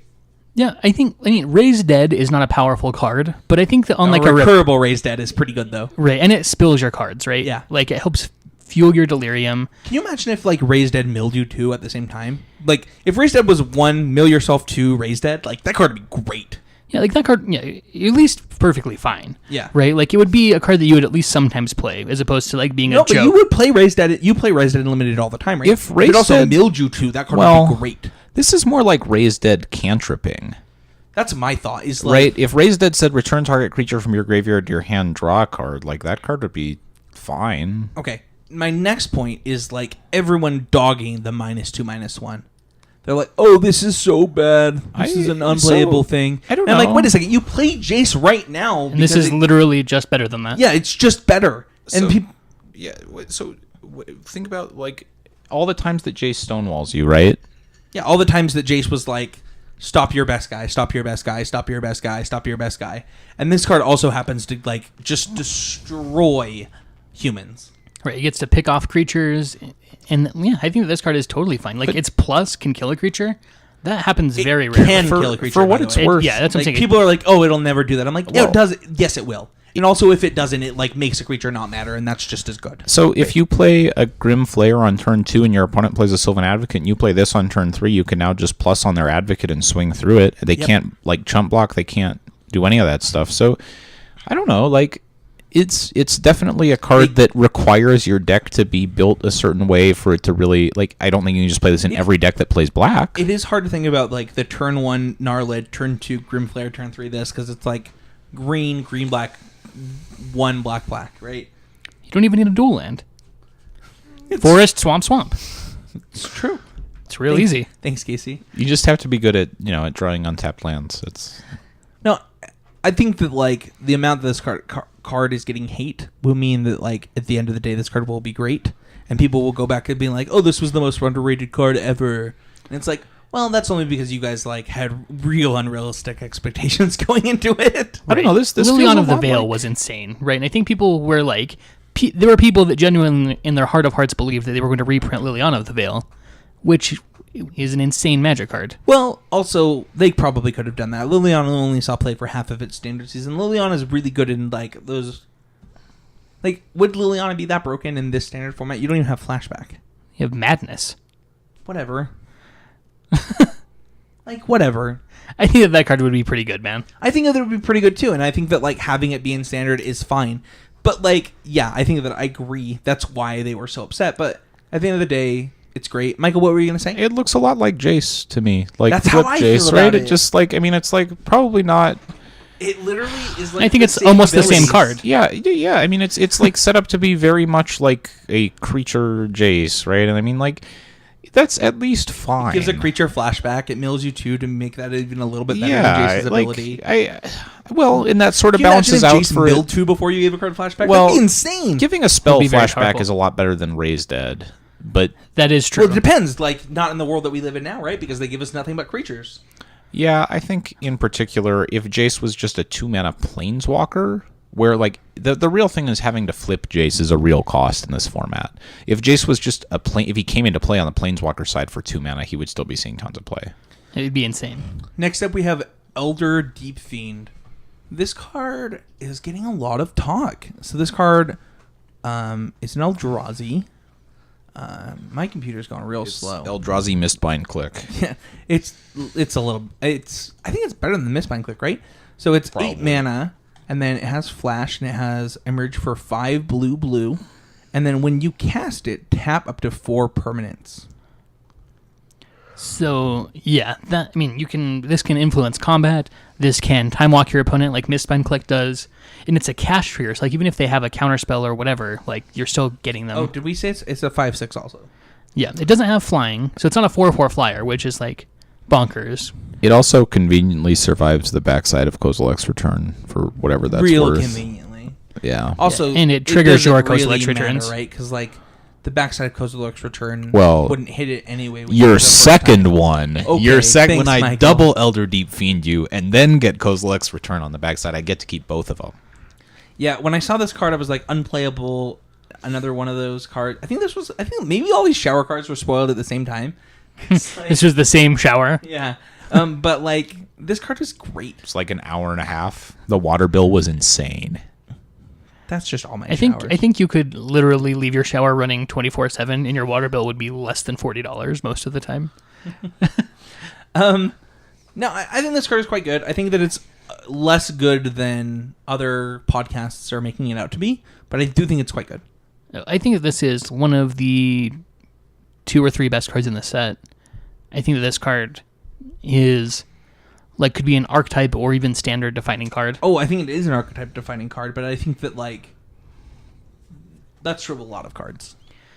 Yeah, I've And just Incendiary Flow is also an archetype defining card, right? Like Sure. it made red go from the worst color in your standard to maybe playable. right, but I think like if you're curving like okay, Reflector Mage your guy, go, and then I'm sacking my Reflector Mage to cast this on your next upkeep. I like, gotta play this deck that you guys are talking about because like that's not how I see this card going. Well, and maybe that's not right, but like that it I just don't know how definitely you could ever win I if don't it know. is. The few times I have like actually, I haven't played that many games, but every time I've cast this guy, it's felt like my opponent is really dead, just like really, really, really, really dead. I think that this card is great, and maybe I'm underselling it, but I think that other people are overselling it. But I don't know. Basically, every time they've ever printed a mechanic that lets you cheat mana costs, the card's been. Yeah, the cards are always broken, right? Even if they don't look that good, they're broken. Okay, but getting cast triggers like on that kind of stuff also matters a lot because you get like What does it matter? the whole Distended Mindbender thing. Like I'm a lot more into that kind of effect when I can't get like 1 for zeroed, 1 for -1 by my opponent having a removal spell or a counter spell. Yeah, I think this card. I think we all think this card is great. Definitely look out for it in type of decks with different Eldrazi, different things that like get you value. I know people are even talking about like the green 3-drop Foul Emissary with this card. Like there are definitely things that you could be doing. This card basically just like taps down everything that your opponent could be doing. It does it at instant speed. It's just great. Make sure not to overlook a card like this. Next up, we have Spell Queller. It's 1, a white, and a blue for a 2/3 flash. It has flying, and when it enters the battlefield, exile target spell with converted mana cost 4 or less. And then when it leaves the battlefield, they may cast that spell without paying its mana cost. So I saw this card, instantly knew it was great. I've now played this card about a total of 50 times already. It's just as great as I thought it was. Yeah, I mean, it's insane. It's basically 3 mana counter spell, put a 2/3 into play, which is like pretty good. Yeah, I had a couple of games where I was playing against a deck playing Gideon, and I have to say, you feel real dumb playing a deck with Gideon against a deck with Spell Queller. It's like whether you're on the play or the draw, Spell Queller just absolutely blows you out, and Gideon is really bad when you don't get it on time. I've countered Gideons. I've countered Languished. I've countered a lot of things with this. They're like Getting a It just feels flash. savage, right? Where even if in like your opponent's like Collected Company, and you're like Collected Company, put into Spell Queller, get your Collected Company. Yeah. Feels like the end of the game most of the time. there have been interesting deck building things too, where like it's like I can cast this Collected Company to stop this spell, and if I don't stop this spell, I can like hit a Bounding Crassus to tap your guy, or I can hit a Thalia to make whatever you're casting into the battlefield tap, so it doesn't matter. So like with all those cards together, like make something beautiful is something that I've experienced. Have you guys experienced the same thing in testing? Yeah, Spell kind of. Queller Where like just- you just get like between you get it to play like, almost like a toolbox type of deck in your company decks, where like you get to get them in a lot of different ways. You're The getting creatures less, aren't just all beaters, right? You're getting less bland creatures and more spells that are also creatures, right? Like with this and Reflector Mage, when your opponent casts a spell and you respond with a Collected Company, your opponent is like, "Oh crap!" Right? There's a moment of like, "Yeah, I could just lose this game right now." Whereas, like those kind of effects are really powerful, and this is a card that just seems like if it gets you, you are very close to just dead. Yep. And this card also like made me feel like we were back in Innistrad again, which is like something that wasn't really true of Shadows for the most part. It just kind of felt like a random set, where this is the type of card that we saw a lot of in original Innistrad, where like very much challenged the notion of card advantage and like what that meant. It also feels like there isn't a lot of cost to playing it. Like I never felt like this card was difficult to find use for. I mean, how are your opponents not going to play a spell with converted mana cost? Like, what are they going to do? Just pass the turn over and over and over again? I mean, it's not like there's a great answer to Spell Queller. Like, just don't play any spells. Just play instant speed, right? Like if you play instant speed more often, then you're better against Spell Queller. But then like It's kind of. There's an interesting thing happening here, and that's one of the reasons that I like the deck that I like right now. That blue-red deck is just real good against Spell Queller decks. Coming in next, we have Tamiyo, Field Researcher. This card is 1, a green, a white, and a blue. So for those who are wondering, my favorite color combinations are blue-red and blue-green and rug. Those are my 3 favorite, and then it's Jund, and then it's probably Bug. It's probably Bug, then Jund. But Bant is right after all those. Why is that? Well, as you can tell, blue's my favorite color.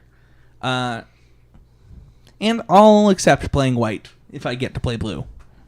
Sure. And this card does it all. So it's a Planeswalker that comes with 4 loyalty.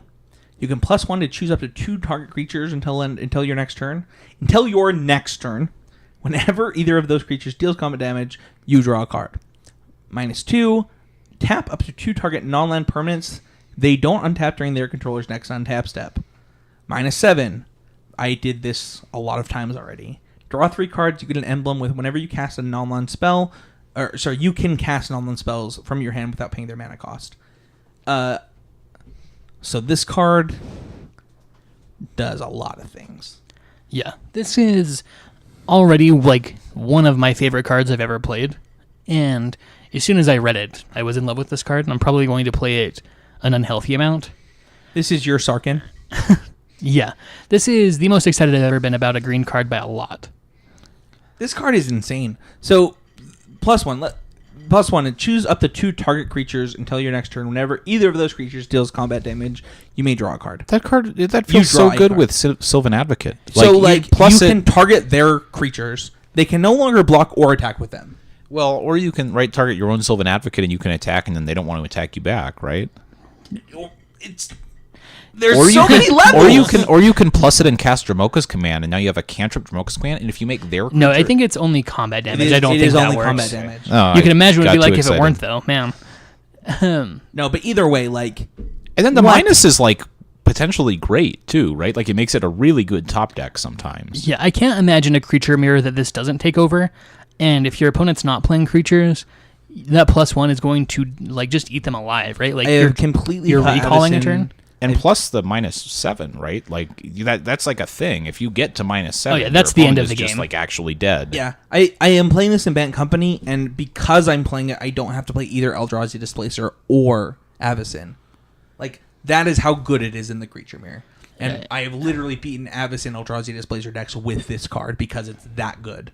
It makes sense. I mean, it does everything that those cards would want to do, right? It either makes it so that creatures can't block, it makes it so that those creatures literally can't block, it makes it so you just pull ahead so fast, and it's insane. It feels good on a lot of boards, right? It feels like it can be good if you're behind because it can absorb an attack and draw you 2 cards. And it can be good if you're ahead. You can it's just good in a lot of. It's only 1 investment of 4 mana, right? Whereas those cards are usually a lot more of an investment, and this card does so much for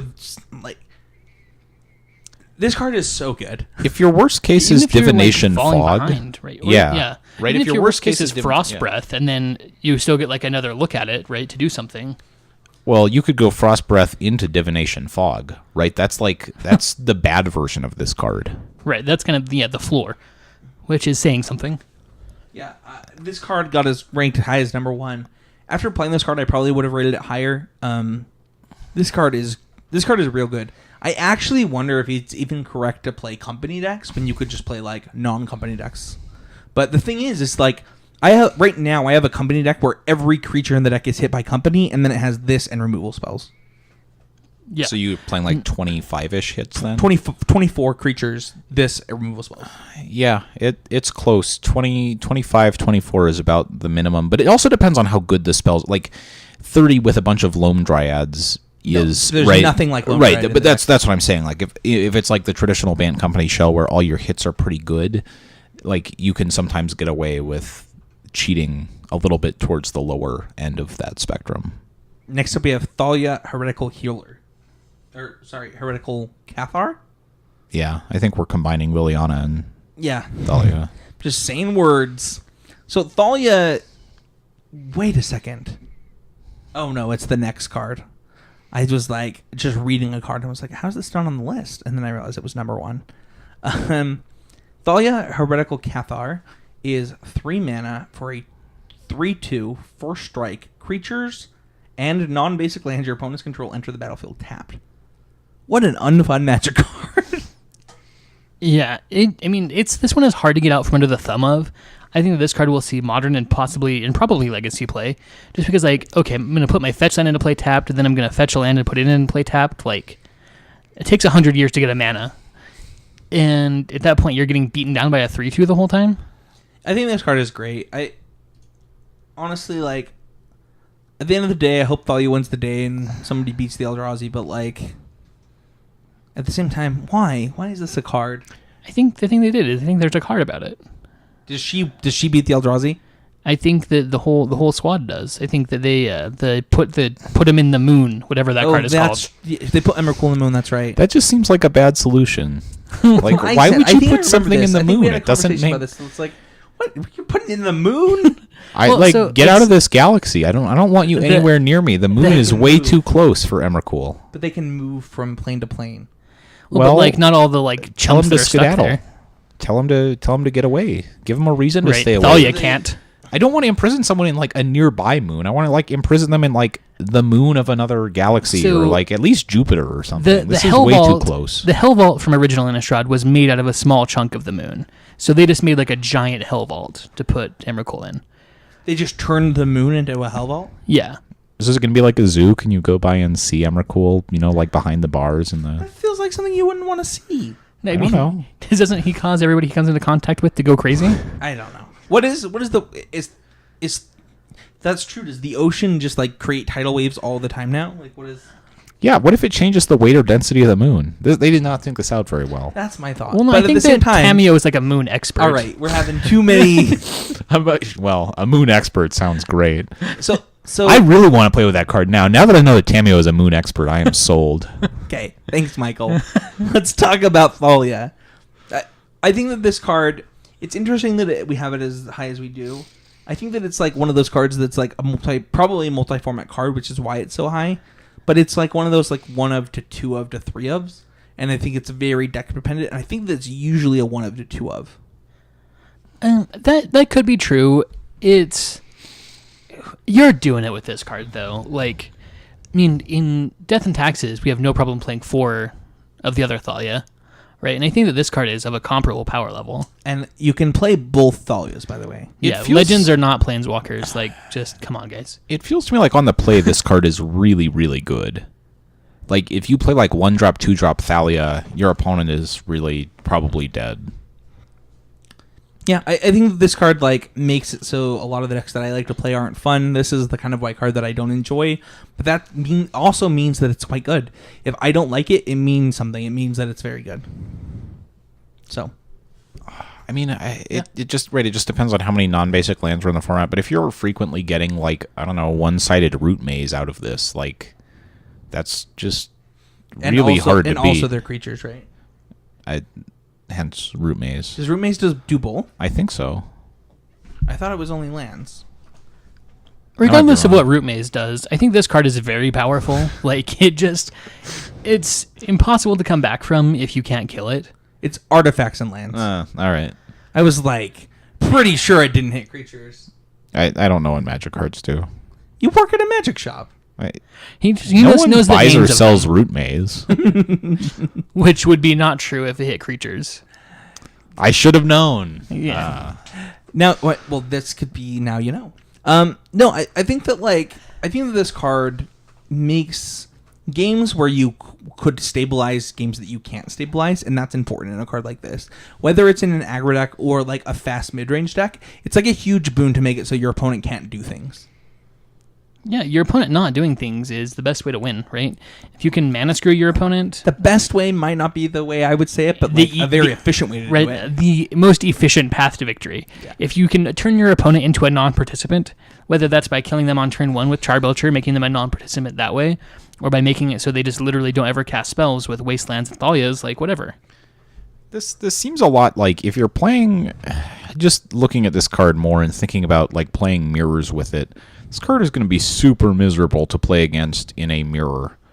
Like, if your opponent goes first and plays Thalia on turn 3, and you're like, well, my Canopy Vista to play my Thalia was going to come into play untapped, but now it comes into play tapped, and now I have to play not Thalia, and it comes into play tapped.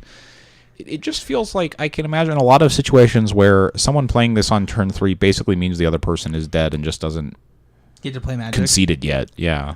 Yeah. Next up we have Gisela the Broken Blade. This card is 2 and a white for a 4/3 Legendary Angel Horror.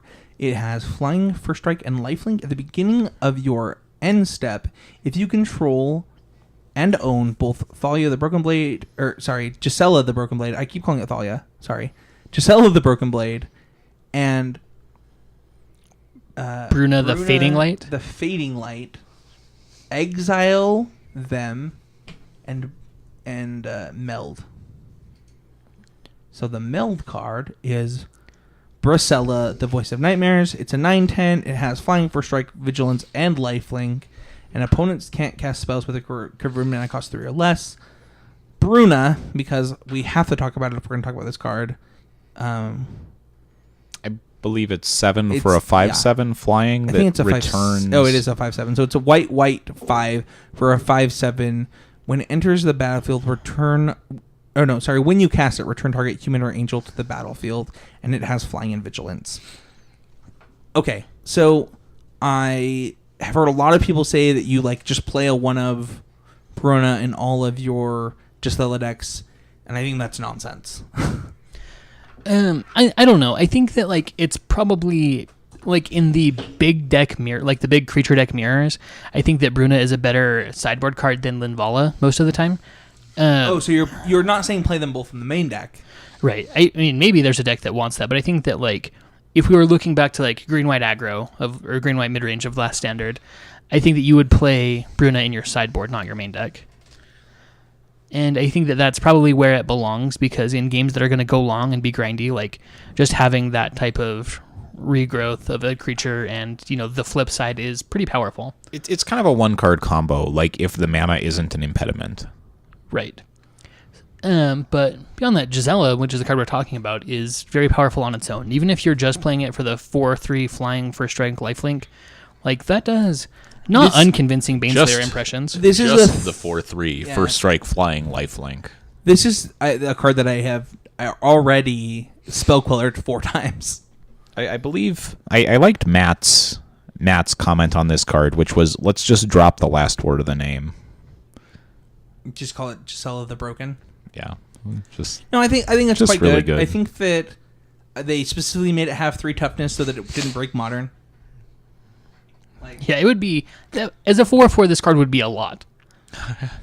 Nice abrupt decay, nice lightning bolt. Yeah. Just keep it moving. Take 4. Yeah, a 4/3 first strike lifelink for 4 is just a good Magic card. And as flying for some reason. Yeah. And just all of it, right? Yep, it's just quite good, quite efficient. It not on one person's list was it number 1, but its highest rating was number 2. But enough people had it on their list, obviously, that it just moved up the ranks, and it is a card that I think that you should expect to see in Standard. So this feels a lot like kind of the Gideon Avacyn pattern of the white card that is just well, you're playing white, so you're probably playing this. It's that we don't really have to. I'm sure some decks will play a Bruna as well, but I think if you just ignored the entire rest of the text, it's a very good card on its own merit. I did lose to an Avacyn Bruna Gisela deck. Yeah, I mean, it just feels like a lot, right? Just a lot. I think it was a black-white deck that played all 3 of those, and I was like, oh, okay, well. Yeah, it makes your Bruna really good when you're I think this time I'd like to get back, Gisela. Oh, and I don't have one yet, so I'll only get back Avacyn. Only 7 mana for a 5/7 flying at an Avacyn. Yeah.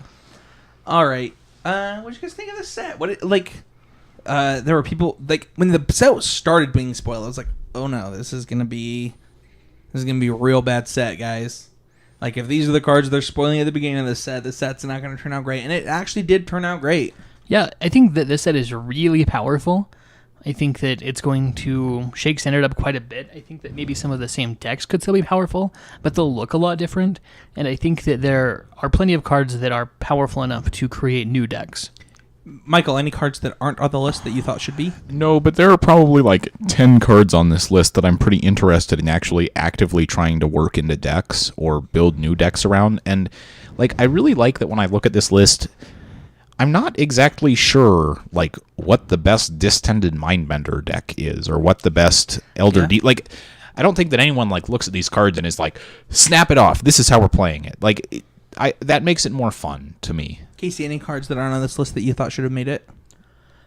Not really. There were certainly cards that were on my list that weren't on here, but they were all cards that none of my, like top 10 or 12 or anything didn't make it. Just cards that I thought that people should think about are Nahiri's Wrath, which is a turn 3 kill in Modern. And Collective Defiance. How is Nahiri's Wrath a turn 3 kill? What? You know what the card does? Yeah, it can't hit players. Yeah, it can. It can hit planeswalkers or creatures. Oh, then it just shouldn't be on my list at all. Sometimes we don't know what cards do. That's the thing about cards. It can't hit players? Why is that card a mythic? Why does it even matter? Because it's a 3-mana board wipe and Whatever. And it would Madness be Enabler. really obnoxious and limited if that were like an uncommon. Well, I was just kidding. All right. Okay. Also, that card shouldn't be on anybody's list. I can't believe it was on my list. I think I had it like at number 15. I think that card could be playable in like a Grishol brand type of deck. Like it's like better than Pyroclasm in that deck, right? Sure. And then the other one that I definitely think should be on people's list is Collective Defiance. It's 1 red for a sorcery, escalate 1. Target player discards all cards in their hand and then draws that many cards. It deals 4 damage to target creature or 3 damage to target player. We will see this card. This card is quite good. Yeah, I mean it can do a lot, and I've even heard of people talking about playing it like in Modern or whatever with Spirit of the Labyrinth, which Sure. That's cute. I mean that feels like the end of the game. Yeah, they're both like reasonably playable on their own, right? So it's like you're not like if you have to cast that as a removal spell, you're not like super bummed about it. Right. Yeah, it's not like Splinter Twin, which it does basically nothing if you're not comboing, right? Yep. Don't forget that you can become a Patreon and support us by going to patreon.com/ccmtg. The next goal on the Patreon is to actually get upgraded equipment, so cameras, maybe microphones, stuff like that, just to make our video content much better. We do plan on expanding video content in the near future, so going to patreon.com really helps us out, whether it be doing a video podcast every week like other podcasts or things like that. Like going to patreon.com and supporting us there is going to make things like that happen. Whether it's a live podcast, things like that, like we definitely want to make those things a possibility. Where can people find you guys, Casey? All of us. You have to tell. No, just kidding. No. Just you. You can find me on Facebook at Casey Tuna Bloodworth or on Twitter at CC Bloodthirst. Michael? You can find me on Facebook. I am in the Facebook group, and my name is Michael Hinderrocker. Or you can find me on Twitter at MagicMikeMTG. Best Twitter handle. You can find me on Facebook at Spencer Stephen Howland. You can find me on Twitter at Spencer13H. You can find me on Moto at Spencer13Dev. And you can find the podcast every week on multiple sites, such as 5colorcombo.com, mtgcast.com, constructorcriticism.com, and you can also check out our sister podcast or our other podcasts at Limited Time Only. Just check it out. It's a great podcast to be listening to if you are about getting better at limited magic. Yeah, don't forget you can like us on Facebook. You can also join the Facebook group. If you want to join the conversation, if you want to talk magic with other Constructed Criticism listeners, you can do it on Twitter by tweeting something with hashtag Would That Be Good. We will respond to them. Other listeners of the show will respond to everything with hashtag Would That Be Good. You just tweet it out and we will see it. I will be checking them. They're also on the main page. So if you want to see the conversation on Twitter with hashtag Would That Be Good, if you go to constructedcriticism.com, you will see it right there. Every tweet with hashtag Would That Be Good goes there. Please be responsible with that. We trust you guys. Please don't mess with it. Reddit. There is a subreddit that I will be checking weekly. You just go to reddit.com/ccmtg, I think. Is that how it works? Reddit.com/r/ccmtg. Yeah. Thank you. That's something that I will be checking weekly. Hopefully, I know that there's a huge Reddit community that listens to the show that's not getting the love because we do so much with the Constructed Criticism Facebook group. But what will happen is if I post something, I will just post it to the subreddit and then link it to the Facebook group. Check it out. we will expand there because you can join the conversation. We want the conversation to be everywhere, right? It doesn't have to be Twitter or Facebook. If you're a Redditor, you can do it there. Just make sure, if you're not nice on Reddit, if you're like just being a jerk, I'm actually just going to make it so you can't use that subreddit. So, like, don't be that kind of Redditor. Yeah. We want this to be a Reddit that people can use and, like, have constructive criticism and not, like, be mean to each other. The Facebook group, as we've mentioned a bunch of times, this is the place where most of the listeners are right now. Not most of, like just a couple hundred of them. But yeah, go to Constructive Criticism Facebook group, ask for you to join. I will add you. It's a great place to talk. You can also join the clan by messaging myself at Spencer3Dev or Quentin at Earthstripe. That's URTHSTRYPE, and we would be happy to add you to the clan. What did we learn this week, guys? What did you learn about? What did you learn this week on this week's podcast, Casey? What Incendiary Flow does. Okay, that was a big one. Michael, what did you learn on this week's podcast? Well, besides learning a number of cards, like what they do, I also sort of talked myself into, like, just having to spend some time actually talking about cards. I was able to talk myself into a couple of cards that now I'm really interested in trying out. Like what? Distended Mindbender specifically just seems a lot better than I was imagining it being. Yeah, that's one of the things that I got to think about a little bit more too was Distended Mindbender. The other one for me is like maybe Grimflayer is better than I think it is. So, all right. Thank you, everybody, for listening. Nothing else this week. We'll see you guys all for another week of Constructive Criticism next week. Peace. Casey, sing Twinkle Twinkle. No. All right. Bye, guys.